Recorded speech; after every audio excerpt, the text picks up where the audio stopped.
څوک د هنګو ضلع بچای وي او د خپل ملک سره مینه وي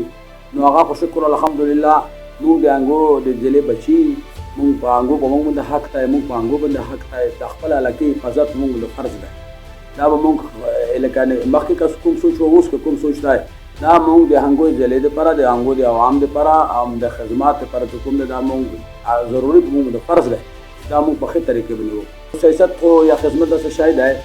چې دا خو ټول چې د کوم د ما ته وویل چې ټول چې څومره پاکستان دی په هر ضلع هر تحصیل په هر انسان باندې یو باندې حق جوړېږي. د علاقې خدمت چې کوم دی چې کوم څوک راوځي هغه ته سوچ کول پکار دی چې دا هغه د علاقې خدمات وکړم هم چې څوک د پلټۍ نه منتخب کسان دي هغه د پلټۍ په هغه باندې پلټۍ فرض دي. ولې یو کله پلټۍ یو سړي ته ټکټ ورکوي یو ضلع ته استوي یو تحصیل ته استوي د پلټۍ دا حقوق وي چې د ما پلټۍ برقراره په هغه پاتې شي، هغه خدمات وکړو، د علاقې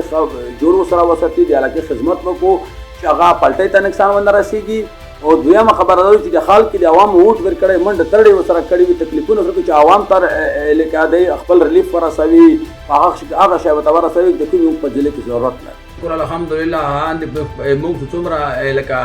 ادارې دي او څومره مثال کې د موږ خدمت والا چې کوم موږ کوو کوم د موږ کوي هغه د ډېره شکریا دی الله ته کوم د یاد کوم چې د موږ تحصیل دپاره او د موږ کلي دپاره د یو قسم موږ دپاره عزت وکړو چې موږ ته دغه شی میلاو شي. دې پورې موږ ته نورو شیانو ضرورت دی، موږ ته ټل کې د کالج ضرورت دی، موږ ته غټ هسپتال ضرورت دی. ویلي چې موږ بچو چې پېښور ته رادرومي هغه کریو نه یو سره ډېر غریبان دي ټولو سره پیسې نشته دي که نه هغه به هغه ځای کې کور نه ډوډۍ ورته رادروي بیماري خو هسې په هر څه باندې خدای راولي نو هغه به علاج کېږي هغه ټیکاله به کور نه ورته میلاوېږي هغه بشترا به ورته خپل کور نه راتللی شي نو پېښور په هوټلونو کې پیسې لګېږي نو غریب خلک څه وکړو. دې لپاره موږ لګیا یو چې موږ خپل علاقې ته هسپتالونه روډونه بجلۍ ګیس خواندې ماندې د غرونو کې لرګي نشته دي.